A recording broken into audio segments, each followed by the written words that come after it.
Hey everybody, welcome back to Let's Watch Gotham. Here's episode 5. It's Viper. So, just a quick recap. So what we got right here is we've got, the plot being a drug comes out that makes people, super strong and then kills them within a few hours. On the opposite side, of course, we've got, Bruce looking into the shit that happened during the last episode with Wayne Enterprises.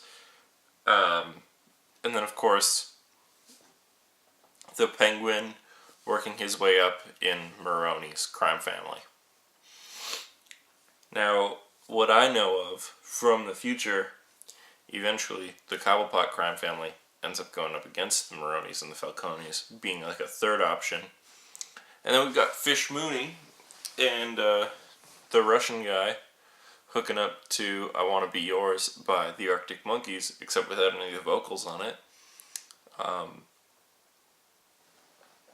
And yeah, those are all the side plots. Oh, and her training her protege girl into trying to fuck Falcone? Question mark? Right?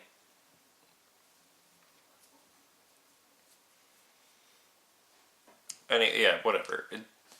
This episode, again, it's alright. They did a whole altruism thing with the killings. They're investigating more into Wayne Enterprises and how its board members are... Excuse me. God, that was gross. I'm so sorry that you had to see that. But yeah, Wayne Enterprises, they had that. Sorry, I lost my train of thought a little bit. Give me a second. Alright, yeah. So, they're continuing along with that, and what I find is Bruce is doing detective shit now. He's got piles of files. It's weird to say. But, what... he cares enough about trying to deal with the dudes at Wayne Enterprises, but, he doesn't get the chance to be... So, when he leaves, he knows that shit's gonna go bad, because he knows that it's gone bad literally 5 weeks after his parents died. 5 weeks after his parents died, it's already gone shit. And then at some point in his life, he decides, you know what, I should fucking leave. It's weird, I don't know. In the Dark Knight movies, and specifically Batman Begins, he leaves almost immediately after to go to a boarding school with his next of kin, I guess, would be the right term. But, or he just goes to boarding school until he's a teenager, and they have Christian Bale unconvincingly play a teenager. And then he's like, I gotta shoot Joe Chill.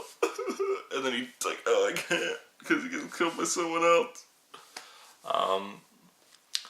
Katie Holmes, help me. That's my summary of the first third of Batman Begins. But no, yeah, it was, this episode was okay. I mean, again, I guess we're getting into more of a slump after a few good episodes. Stringing 2 good episodes in a row was hard enough, so now we had to have 2 meh episodes that I don't really have anything against, but there's nothing really to talk about for. Still, cinematography's good. I mean, the ongoing plot of the conspiracy is still not that interesting. I never cared. I think if you recall in the first episode, I was like... Because, the point of the fucking Wayne killing, to restate it again, is that it's random. It's a mugging. It shouldn't be more than that. When it was the Joker in the 1989 Burton movie, it was stupid. Because then it was too personal. The stakes for Batman is that it's personal that the city did it and he needs to fix it. It's not a person did it and he needs to get beaten up. It's got to be more complicated than that, because it's Batman. Right? By the way, we're 5 episodes in. 5 episodes into Arrow, they had more Batman villains than this. So what the hell? Where are the Batman villains? Right? Or Teen Titan villains. Or Nightwing villains. Or, I don't know. Well, we had Poison Ivy, but not really. We have Penguin. He's consistent. And Balloon Man. He's not real. Like, Dollmaker was mentioned. Oh, we got Riddler. Okay. More Batman villains that can be one-offs. More Batman villains like Crazy Quilt, where it doesn't matter if Batman fights them because they're not that instrumental, but they're still side villains. Dollmaker works. I don't fucking mind Dollmaker. He's a serial killer. He's like a normal dude. And of course, watch, they're gonna fucking add like 10 villains soon, probably, because I know they do Joker. And I'm gonna hate that episode. But right now, I'm just like, this show's, Is it worth watching? Maybe. If you're like, sort of a fan of Batman, but not so much of a fan of Batman that you'd hate all the inconsistencies. So like, if you're someone who likes Batman just a little bit less than me, I'd recommend this show to you.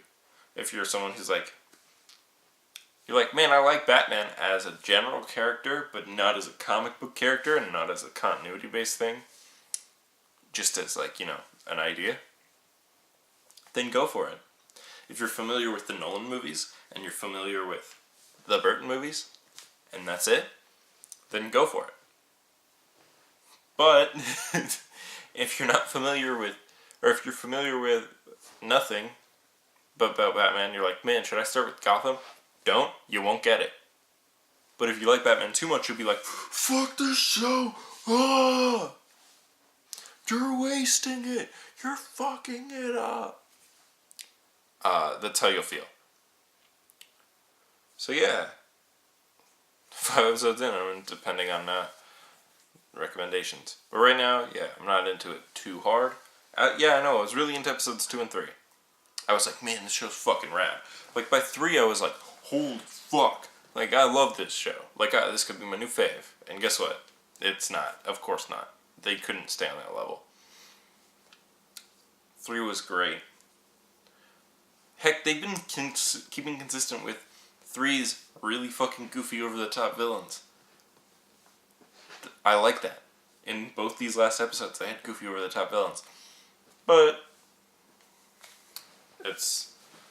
they fucked up on the rest of it. With that being said, if you liked the episode, give me a like. If you want to see more, subscribe to the channel. We need as many as we can get in terms of subscribers. Even likes. Favorite it. Can you still favorite videos on YouTube? I don't remember. Anyway, and again, in the comments, should I do a more scripted style approach to maybe do a season-long review? And it's a scripted sort of review thing. Or should I still do unscripted reviews of season-long season-long stuff? Should I move on to movies, do a Let's Watch for movies, maybe do a scripted thing for movies? It's all up to you guys, man. If you like the series, the way it is, do more. Then what shows should I do after Gotham, once I finish it? Or what shows should I do at the same time as Gotham?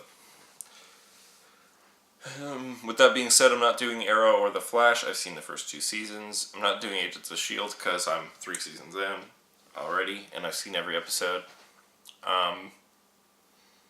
But yeah, what's up? What do you think? If you're watching along, what do you think about this episode? Yeah. Bye.